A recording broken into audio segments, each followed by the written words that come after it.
Wayment lacked the public controversy as to be considered a limited purpose public figure. Someone has to thrust themselves to the forefront of particular public controversy in order to influence the resolution of the issues involved. Clear Channel offered two suggestions on why Wayment should be considered a limited public figure. First, to be public interest in assisting children who were terminally ill with cancer, and second, to be the great public interest in the news reported conduct and the media bias. Both suggestions were ultimately struck down, even though both are matters of concern, but does not constitute a particular public controversy in this instance. As public controversy in the context of limited purpose public figure determinations to be not simply a matter of interest to the public, it must be a real dispute, the outcomes of which affects the general public, or segment of it in an appreciable way.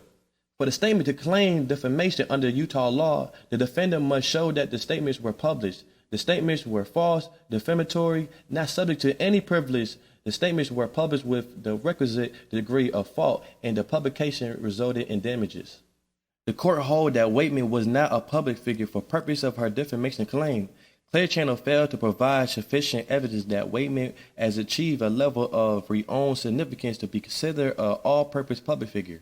Also, Wayment was not considered a limited public figure due to a lack of any indication that she tried to influence the outcome of a public controversy relevant to the alleged defamation. As a result, the court affirmed the summary judgment with respect to Wayment's allegation against Fisher because Wayment failed to provide admissible evidence of Fisher's defamatory remarks, but reversed the district court ruling with respect to Wayment's allegation against Benedict because her evidence of Benedict's remark was sufficient enough to defeat summary judgment.